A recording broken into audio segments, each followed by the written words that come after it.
So just before, we got a little bit of recognition. Just a little bit of recognition.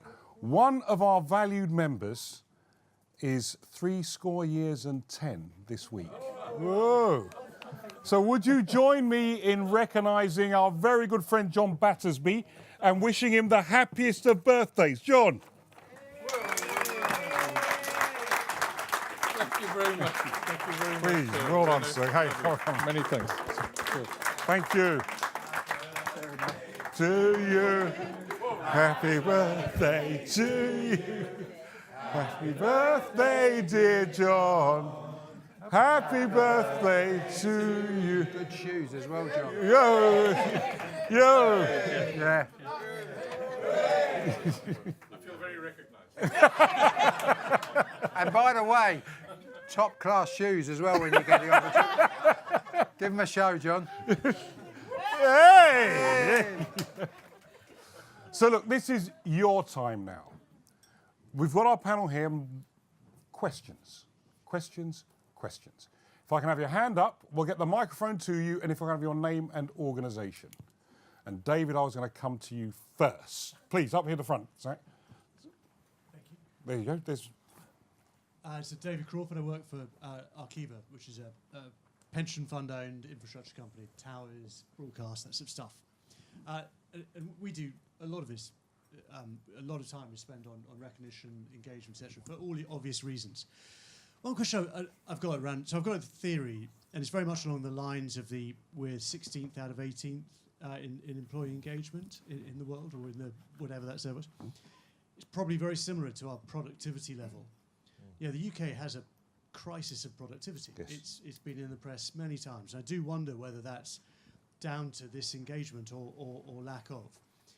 I just had one question around the Pearson sort of empire. You said you've gone through many years of very difficult times, potentially a very inspiring vision for the company, but cut after cut after cut, sale after sale. Did you see big productivity differences in parts of your business that were kind of up and running and you had good engagement versus others where the engagement just was suffering?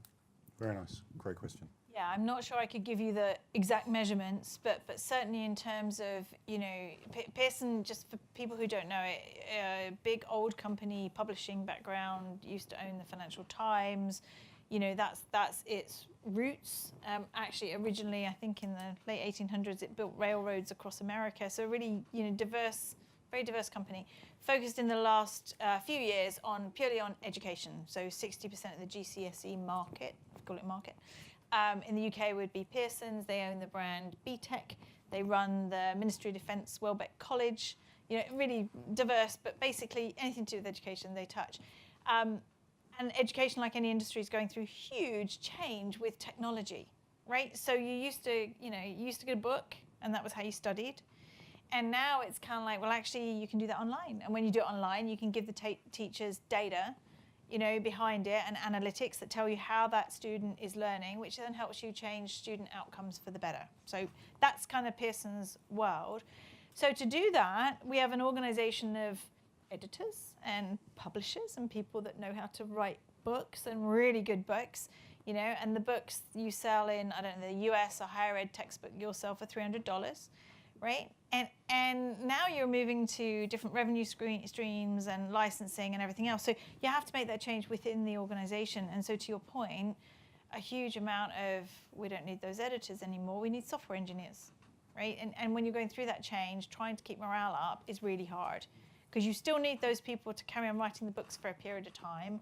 You can't recruit those other people fast enough, because you're trying to get people that are going to Google and Facebook, and you're Pearson, so you don't look the same as them, you can't afford them the same, and so a big challenge. But where I did see it work really well was when, again, in the UK business, we really focused in on things like investors in people, and we just really focused in on saying, look, there are some things we cannot change, right? We can't change this digital train that we're on. We can't change the financial problems that we've got yet. There's a long way to go with it. But what we can change is how we talk to our people about it, how transparent we are with it, how we treat our people. Ice cream Fridays, that sort of thing. That didn't cost anything. in the big scheme of things, but it meant a lot to employees, you know, and that type of thing. We worked a lot with the unions to say, you know, let's not battle. We can't battle with you. We need your help. And actually they were brilliant. They got on side and all the rest of it. So it really came back to that, looking at the organisation, saying, what can we do for those individuals that might not have a job in a year, right? You know, some of them we can't retrain. The future doesn't look bright for them within Pearson. But we also invested quite a lot in education and training and said, all right, well, if you're not going to have a career with the company, let's at least get your skills. And, you know, we did CV workshops and that type of thing. So let's at least get your skills up to date so that your CV looks better than it did 6 months ago. And if you do have to go somewhere else, you know, you can go on. So it was really thinking about how are those people feeling? What will be important to them? And you know, to the point we made earlier about, you know, with Pearson, a lot of employees will go on to be customers, right? And you want your customers friendly with your company, you know, and so we put an alumni program in place. So really doing things that just appeal to the individuals and giving managers toolkits that said, look, here are all things you can do that don't cost a lot of money, you know, but please use them and use them as appropriate. But have I answered? No, very nice, because in there's walking in the shoes of your people. Yeah, And absolutely. recognising that circumstances can change. Yep. And you moderating what you do because of that. Can I bring it productivity? The link between recognition, engagement, productivity, please. I think your point there, the correlation, you can't prove causality, but the correlation between having large numbers of disengaged and poor productivity is a statement of fact. And people get at this topic often through the positive end. But I know organisations that come at it through this end. They say, hey, would we tolerate our computers that worked really well from Monday morning till Wednesday midday? Then they worked from Wednesday midday roughly till about Thursday, and they didn't work at all on Fridays. Well, if you take the employee engagement statistics and apply it to the OP, that's what you wouldn't tolerate that for a minute. So we tolerate disengaged and partly engaged and not very engaged. And these are the people who've got to continually think of, I'm a marketeer, not an HR person, can think of the competitive advantage that really tailor what we're doing to meet consumer needs that they've really got under the skin of, the latent needs. Those who really go the extra mile to come up with these innovations, these are the people who are the engine room of success in our organisations, and all the hyperbole that goes on and all the strategy, 64 pages, this and that. At the end of the day, are we doing something that people give a shit about? Are we doing something people want to buy? Average UK organisation, for every one engaged employee, there are two actively disengaged. So for every one actively engaged, two actively disengaged.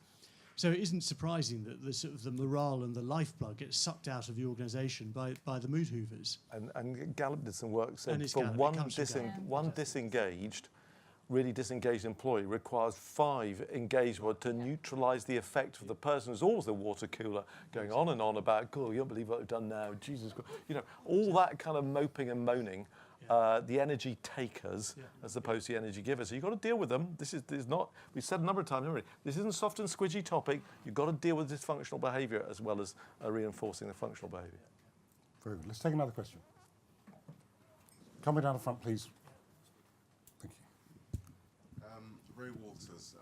I run my own business selling luxury pens and other things. I wanted to ask Kate, the transformation that you're looking at Pearson's, it's strategic. Who actually owned and led that needed change? Because the reason why I ask is in the perfect storm in terms of what we're talking about in engagement, you need a values-led chief executive or leader, somebody who's authentic, all the things, all the positive things that we need all the attributes for a great person. But who actually led that change in your business? So I think, you know, it started before I got there. I'd been there about 3.5 years. It started really at the top with sort of the CEO, the leadership team and the board. I would say one of the really interesting things that happened that then accelerated and made everyone kind of go, oh, good grief, like we've got to do this, was In the US, I talked about the $300 textbook, right? So you would sell a $300 textbook. 3 years later, you do a new revision. All the students would want the new revision. They'd spend $300 again, and that was your revenue stream. Amazon, who could buy Pearson books a little bit more cheaply, bought a bunch of Pearson books. Nobody really monitored how many they were buying or not buying, or that just wasn't really in the data set in terms of looking at why they were buying them. They put Amazon lockers in universities. They put Pearson books in Amazon lockers in universities and said to students, you can rent a book, right? So you don't need to spend $300 for the book that you're only going to use for, half a semester. Just rent it, from one of our lockers and then put it back when you're done. So destroyed the secondhand market, destroyed the brand new books market, and Pearson lost a lot of money. And I think that was a bit of a wake-up time, certainly for the board and the exco, of kind of going, oh gosh, like if we don't accelerate this technology and the transformation change and everything else, there's going to be more things like that happen that absolutely kill our cash cow revenue stream. And that was one of the things that I saw that was a very big, just a huge wake-up call. And then the pace of change accelerated significantly. Okay, but and I suppose the reason I asked is, did the leaders have those skills that we all talked about, those absolute skills for engagement? So you're under or did threat. they have to, yeah. People are feeling disengaged. People are feeling threatened. What does a leadership team do? Especially given that brilliant story of the threat of Amazon. Yeah. So this is real now. Yeah. And morale's dropping. Yeah. So in that case, that was specific to the North American, that leadership team kind of, I hate this term, but I've never figured out a better one, set up essentially a war room approach, right? And just kind of went, we've got to rally together and we've got to get, it was a little bit like we talked about it, why didn't we know that's what was happening? So what was missing? Who wasn't telling us what? Because our salespeople are out on the university campuses and all the rest of it. And so it was that rallying cry. So I think the leadership had taken their fingers off the ball a little bit.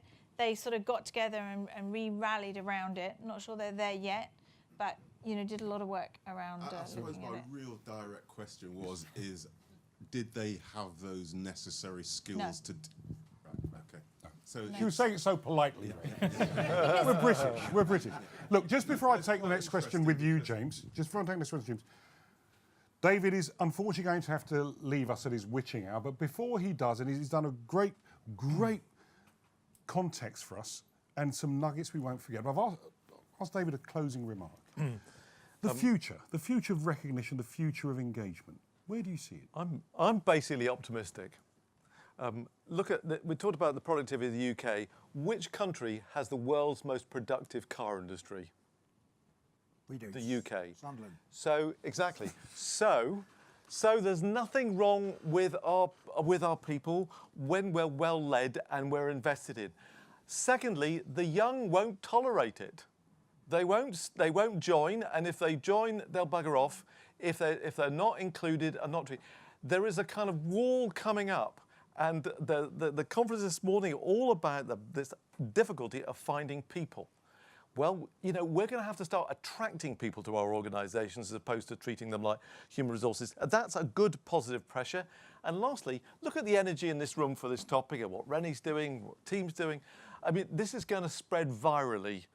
People are going to work somewhere. Speaking to one of your people, Rennie, where is he? Who you were saying, the place you worked before was not a great place. Now it's much better. You're not going to go back to the place before.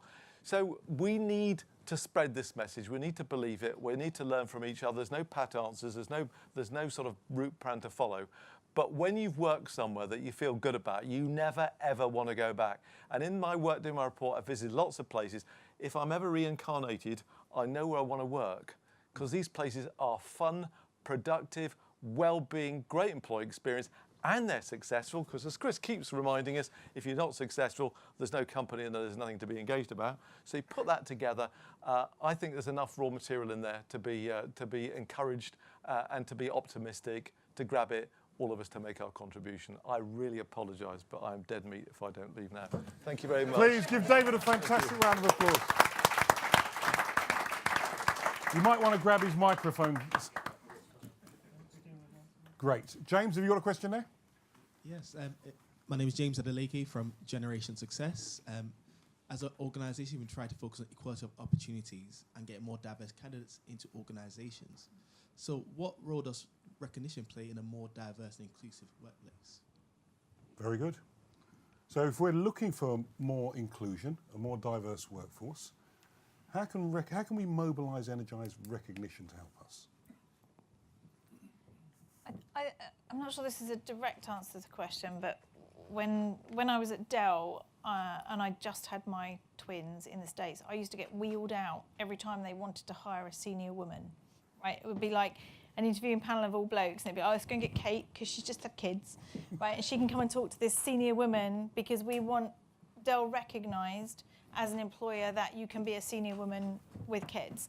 You know, so there's an element for me in recognition of that thing of making sure the company looks like the people it's trying to attract and understands the backgrounds of those individuals and enables them to be really successful. A colleague of mine at Pearson just wrote a really interesting piece about the class ceiling. So not the glass, but the class ceiling. You know, she came up through, you know, very working class, you know, sort of family, and it was a really thought-provoking and really interesting thing. And I think that's the challenge with recognition, is to say, you know, actually I don't know whether it's recognition or it's just making sure that you can welcome all types of people, and that all types of people feel like that, whatever the, you know, background or social class or whatever it is.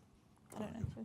Yeah, I also think it comes back to the values. So recognition starts with values. So if that's a value set that the employer has, then it's much more likely that then recognition will reflect that. Also, one of our clients was looking at the data, and I think there's an argument to say, because I was at an inclusion conference recently, and one of the panellists said that there's all this great data to show that, you know, by diversifying your workforce, they are more productive. This is a great case study that he gave, and actually the data could prove it out. So when you're monitoring, as you should be, you know, where recognition's happening, where it's not, does recognition correlate with longer service? Does it correlate with a higher productivity? You can relate that back to inclusion and different types of people in your organisation. And I'm sure the theory this guy had, and it was really compelling, the case study he gave, I'm sure if you could prove it out in the data, then more employers would go, well, inclusion isn't just a nice box to tick. Actually, it's going to benefit my business, it's going to boost productivity and morale and all those things that, for some people, it's a bit of an intangible to measure. Can I come to you, Paul? I'll go over to you, Matt, and I'll come to you, Sean, in a moment. Question. You're on. I'm on. Yes, just keep talking. Keep talking. Question for Chris, really. I've had the privilege to serve under a captain during the Falklands War, Captain Paul Hodinott, who did exactly what you said earlier, which was managed by wandering around. He would wander the ship during the activities and engage in all sorts of departments. And I've struggled for 36 years to find exactly what it is that I would follow to my death. If you could bottle the quality that you spoke of, what would you call it in him and the person you talked about? Off the top of my head, the first word that came to my mind was humanity. Just like, you know, treating everybody as you know, the guy's just joined the Navy and he's an admiral, and it talks to him in the same way, has the same conversation with him. But, you know, I mean, one of the things I used to argue about when I was in the military was the role that privilege played as opposed to rank. And people think it's the same thing. It's not. I'm the boss because I've done this, this and this, and I'm going to help you do this and this and this. But why am I eating in a different place to you? Why am I showering in a different place to you?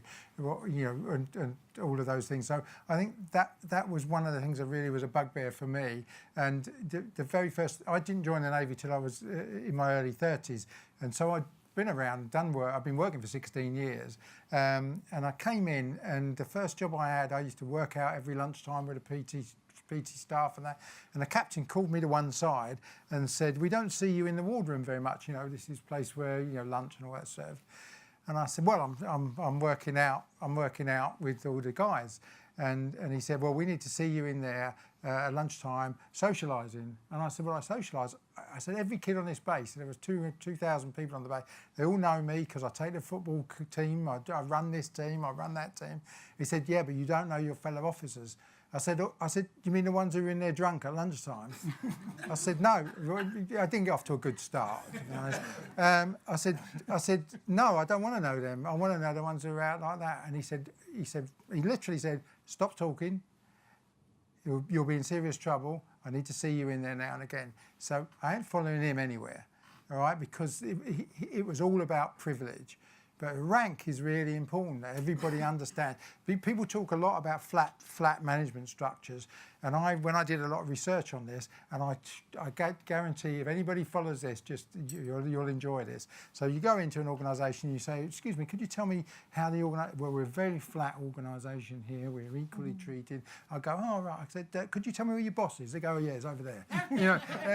Because everybody, you know, who's going to sack you? Who's going to pay your wages? You know, you have to understand rank, but you can't mix that up with privilege, and that's where I think the military has got a case to answer, but not on the rank case. I mean, there are jobs. So it does it really well, but in other places. Yeah, I mean, it goes back to my point to start with. Really, the captain of the ship doesn't do anything. He just makes sure everybody gets what they need to make sure the ship goes.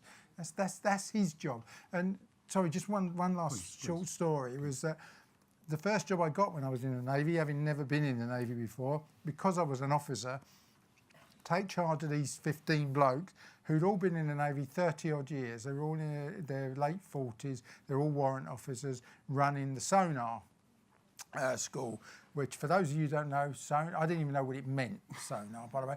Sound, navigation and ranging, it means, for those, you know, so this is basically the beep, beep, beep you hear going after submarines. I had to run these guys, and the first meeting we had, you could see these 38, 40-year-olds sitting there going, go on then, come on in, let's see what you got. And I'm like, right, guys, I tell you what I'm really good at. I'm really good at getting anything that you need that you haven't got at the moment. Give me something you need. And one of them go, right, we need so-and-so. I go, right, let's meet back here in a week. If I haven't got it for you, we'll have another conversation. I went straight to them. I said, my guys need this. Why do they need it? And I made some story up. Anyway, I got it. So there you go, guys. And they're like, okay, right, we now know what your job is. Your job is to get us stuff. Our job is to make sure it all works over there. Right, we're on, let's go. And we had a great couple of years together, and I think they liked me, but in a sense it didn't matter. We got stuff done, and we got our jobs done, and people got promoted, and it all worked because humanity. We just talked to each other, you know. And I think it helped that I hadn't been in the Navy for a lot of years, you know, because I could joke and make out I was inadequate, which clearly I was. Yeah. But that, again, it's self-effacing, but it's doing the thing that we mentioned earlier. Creating an environment and providing the people with the resources they need for success. Might I suggest that it's also understanding from their perspective, thank you, understanding from their perspective what it is they need, what they're feeling about what they need, and what they actually need to be able to get on and do a great job that they love and value. So it's not just the physical, it's more than that. It's more than that, and I would suggest the scent might be called empathy. Very good. I think you have to understand that Sean's a Royal Marine, so really pay no attention. Former Royal Marine. Don't pay attention to me, I have no idea what I'm talking As you've got the mic, let's take your question, Sean. Well, thank you. There's a couple of things that have struck me this evening. Folks, Sean Foley from EQ to Lead, helping leaders connect with their emotional intelligence and then develop it, not for their benefit, but for those. That's the that longest work for them. job title I've ever heard. I'm trying to abbreviate it into a TLA. What struck me this evening, and I'd like to share with you, is it's more about the data. I've recently become aware that the World Economic Forum for 2015 identified that there were 10 key skills that were required both in leadership and within employees in order to be able to get ahead in the organization and make the organization profitable. What was interesting is that the difference between 2015 and 2020 was that they had identified that coming in at number 6 on that list was emotional intelligence. Emotional intelligence in the leadership, emotional intelligence within the organization, which means everybody needs to take responsibility for who they're being in an organization. The second thing on data that I'd like to share is that, and you may already be familiar, the S&P 500, New York Stock Exchange Index, the best 40 companies to work for between 2002 and 2012, bearing in mind there was the economic financial crisis during that period. There were 40 companies that were the best companies to work for that if you had invested $1 in them, in that 10-year period, you'd have got $16 plus in return. Had you invested in the rest, you'd have got 4. And the question was, what was the difference? And the difference was that the leaders focused on meeting the basic human needs and the growth needs of their employees, which translates into how they feel about who they're being in an organization, how they're being in the organization, what it's about. So it boiled down Dawn, to there's their a question feelings coming here and somewhere. needs. I feel a question coming here. What I'm interested in is how important do you think the data is quantitatively rather than within an organization where you get qualitative results. And qualitative, I think, is so important alongside the data. Very good. Very good question. Yeah, I mean, I think it is hugely important, and I think you know it gives you, as you say, it gives you trends that other people should be able to look at and go, well, we should just do that. But it's not that simple. And you know, one of the Warren Buffett, the quote from him is the ABC of big company disease: arrogance, bureaucracy, and complacency. And you take Pearson, complacency around the book market, not seeing what Amazon is doing, and I think there's that needs to change. And where if you are a big organisation, you've got that culture, it's very difficult to go, you know what, we're going to change and we're going to focus and say our most important thing are the people. And even if I can see some data somewhere else, which go, you know, it's really convincing data, we're going to change this huge juggernaut and change everything that we stand for. And I think that's so partly this whole topic is obvious, right? We pretty much everyone in the room agrees you've got to focus on people. People matter. But for big companies, it isn't that simple.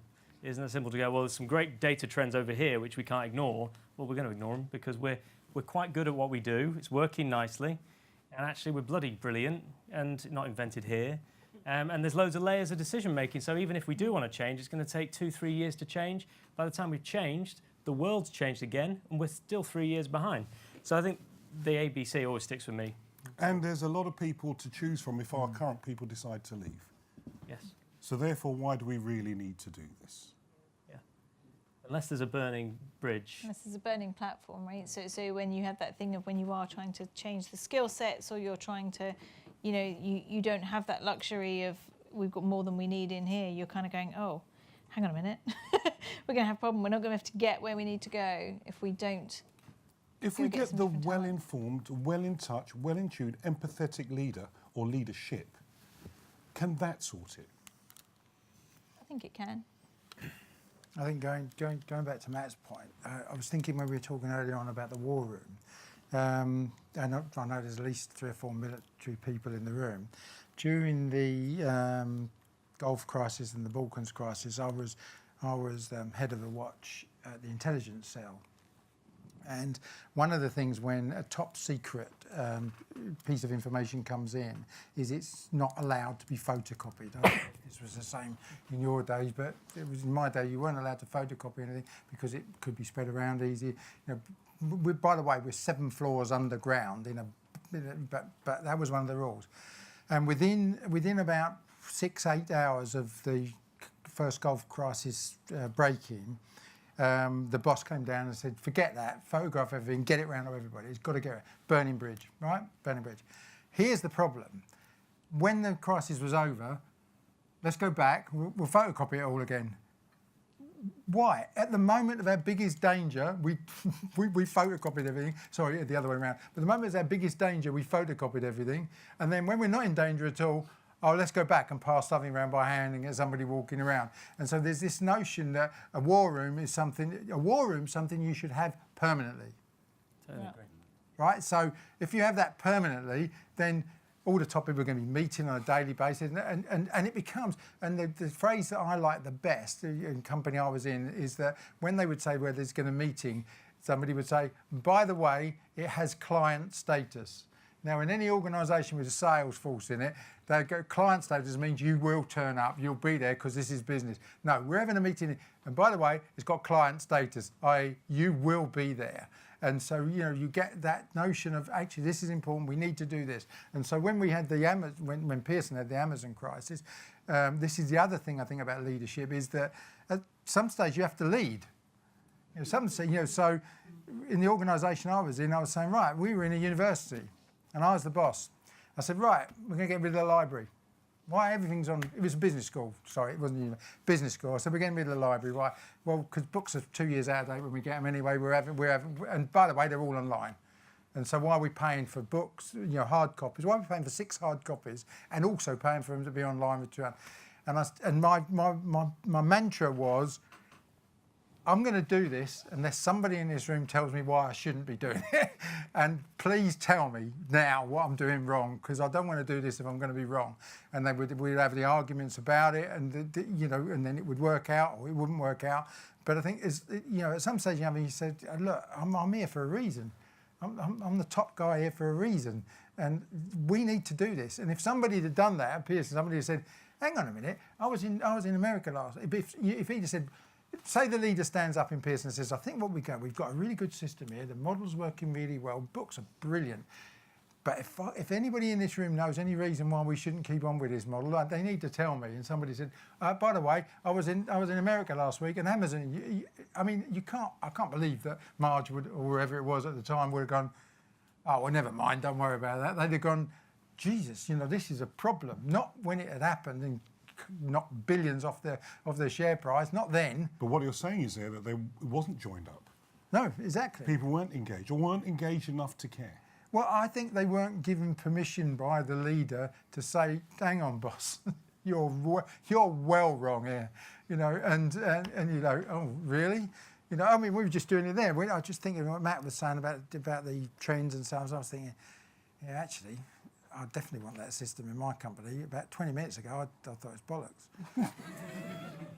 But that's not quite the endorsement Matt was looking for. No, because he sold it. He said, hang on, it does it. I'm like, oh, I'll take another question, please. At least you're honest. Hi there, Nitin Chauhan. I'm a partner at a medium-sized law firm. And quite a simple question, if not a selfish one. But do leaders need recognition from time to time as well? Because we talked, and I've heard everybody speak so eloquently about teaching and being an empathetic leader, but how do you teach if you've never experienced it and you've come up the chain always experiencing the hard run or being the whipping boy? The answer is yes. Justin King, when he was CEO of Sainsbury's, said to me, we were chatting one day, he said, you know the problem? There's no school for CEOs. Mm-hmm. Nobody gives you any education, nobody helps you out. And it happened to me, I had to make a load of people redundant once, you know, a big load of people redundant once. And at the end of it, you know, they all got counselling and everything. And I was talking to a friend and said, you know, it was a really difficult time. And she said, what about you? Did you get any counselling? I went, no. Nobody cared about me. I'm the boss, aren't I? So I have to take it. So I could have done with something. Rennie says I could do with counselling more or less permanently. It's got a counter. Yeah, it's a complete and utter waste of time, actually. But isn't that mentoring?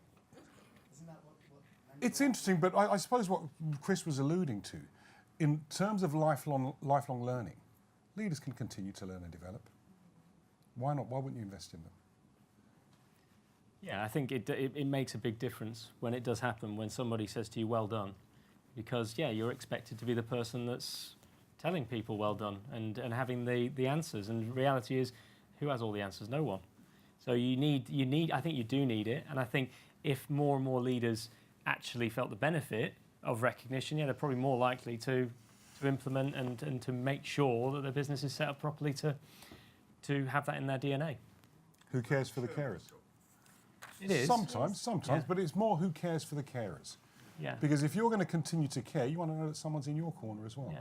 Nice. I think, just one, but I think if you have the right culture in place where you have a recognition and a thank you culture, you know, you will find people will thank the leader. Yes. Right? It might very be much that so. was very difficult. No, you know, I've done redundancies before and had people thank me for the way not thank me for making them redundant, maybe one. But thank me for the way it was done. Yeah. Yes. Because it was done respectfully, or for whatever Very reason. nice. And so I think if you can create that culture, within the organisation, then it goes up as much as it goes down. And the CEO job is a lonely job, but I do think the chairman plays a role, but the whole team really plays a role, right? That peer-to-peer. Sorry, there was another question. Niles. Hi, it's Niles. So I'm not going to mention my company yet, but you probably know after I described what the You read experience books. I have with it. So I'm just going to ask one question about, because we talk a lot about the recognition, and just want to ask a question about the complete opposite of recognition. Because I'm a senior manager of a company who did the complete opposite of recognition, and most time the work that you generated, the outcome, they look at what you're not doing great, and every time they're talking about, I normally don't get lunch break. I just keep working, and it's very demanding, and you're working all the times, and no matter what you do, you do a great job, and there's always criticizing on things that you haven't done perfect. But that's the company that's been mentioned actually quite a lot of times in the last few minutes, and the company is incredibly successful. Yeah. Yes. Incredibly successful. Exactly. By doing all the things the other way around. We criticize, Exactly. we push, we want more, and extremely high turnover. Yeah, precisely. Yet it's incredibly successful. And my question, obviously, you know it's Amazon, and how do you see this being, from the company perspective, you're doing the absolute opposite of everything we've talked about today, but achieving so much?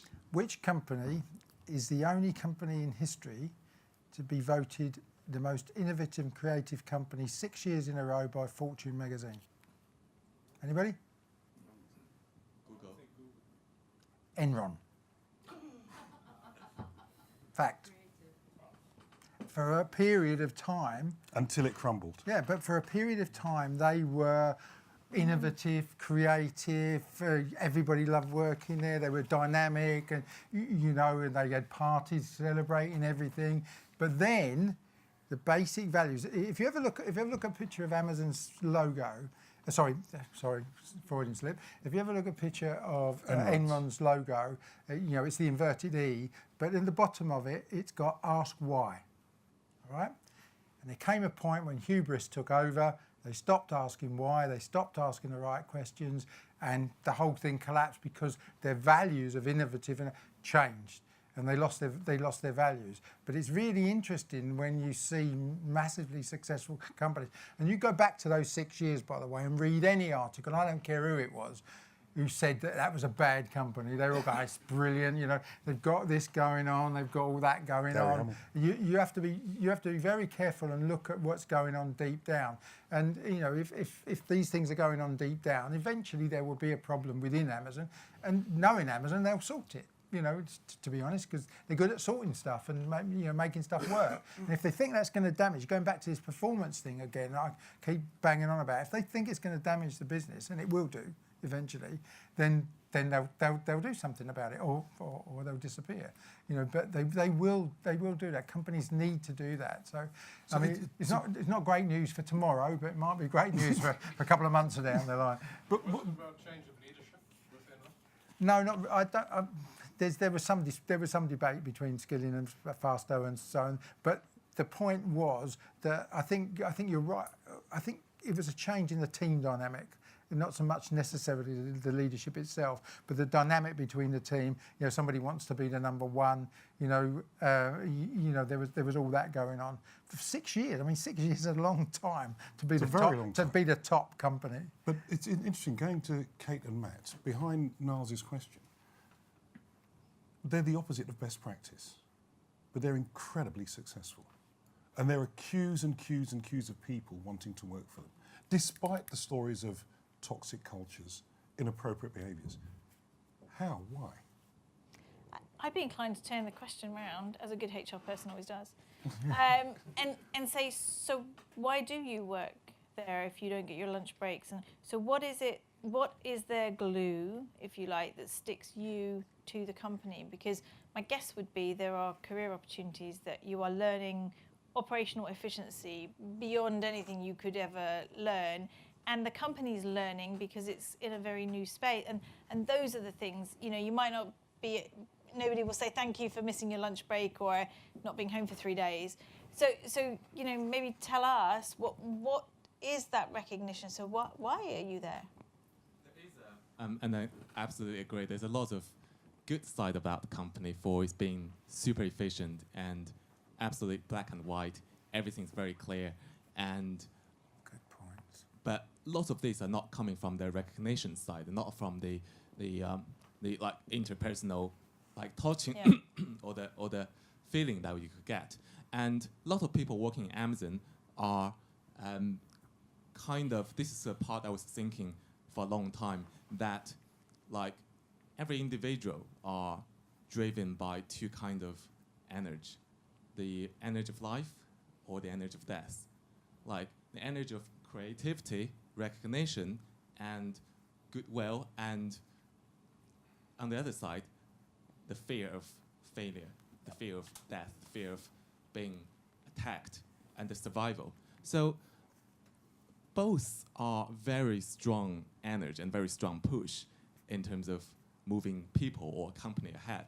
But if we're looking from companies that giving recognition, generate the energy of life, there are companies like Amazon who are creating the culture that inspire or trigger the other side of the energy.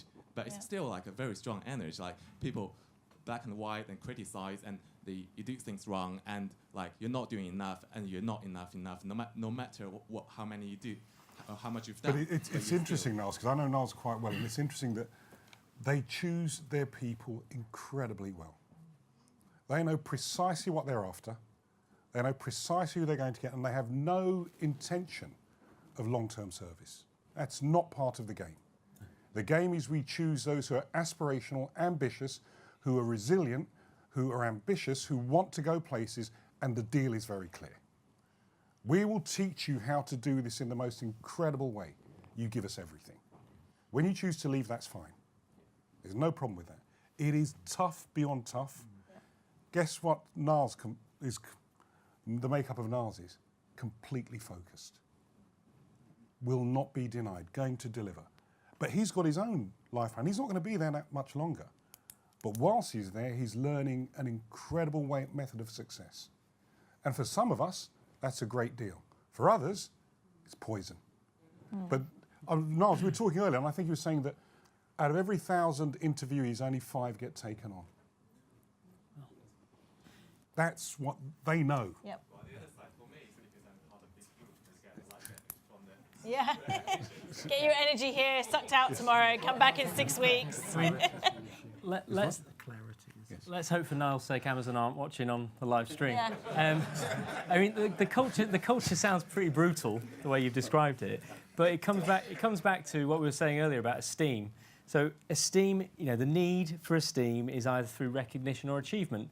And at Amazon, you're achieving. You're on the winning team, right?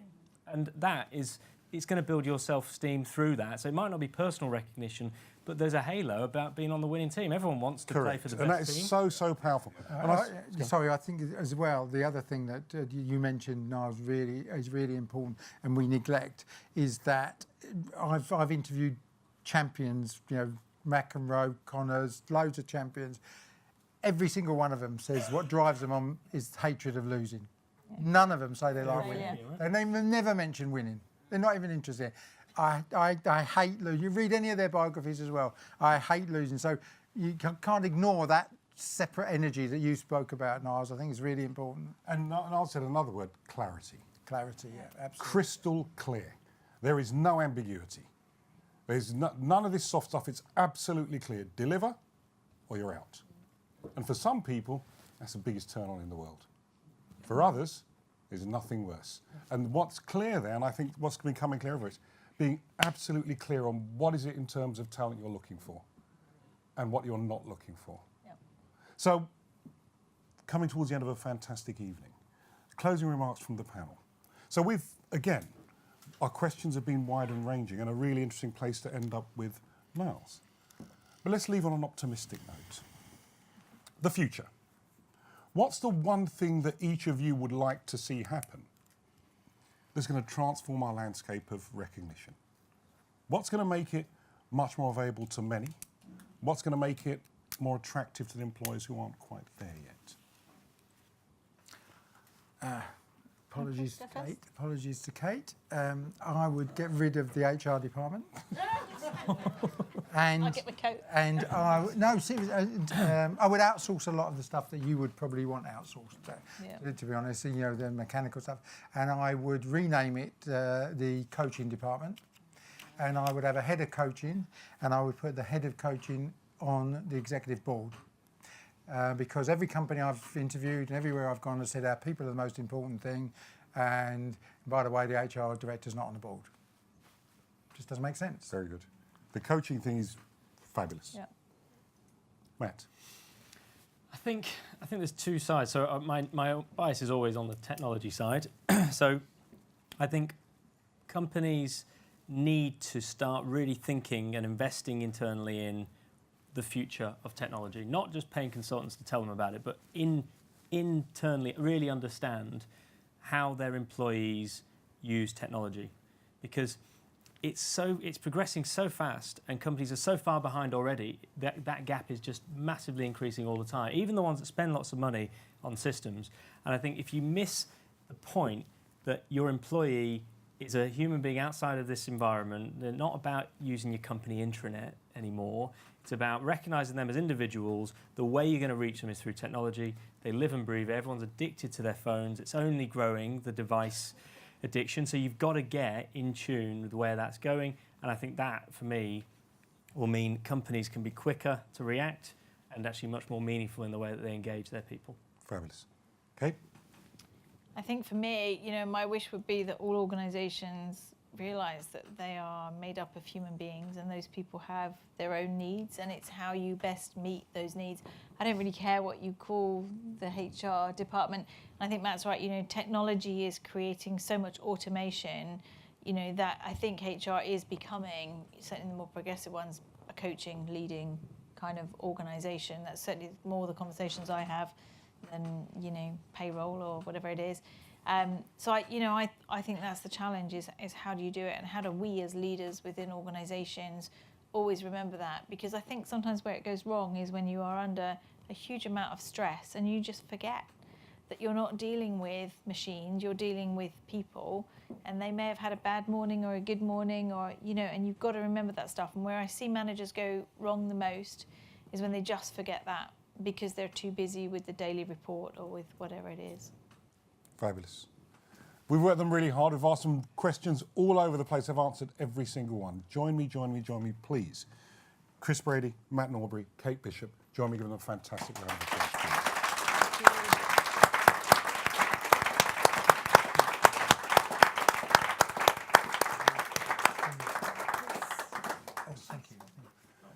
We should say that we've been sort of live casting this, and we've had a few issues around with the Wi-Fi. So our guests who have been online, we apologise for that. We'll get it right for next time. Thank you very much indeed for attending, and we'll see you all next door for a quick drink. Thank you very much. Thank you. Chris, thank you. Matt, fantastic.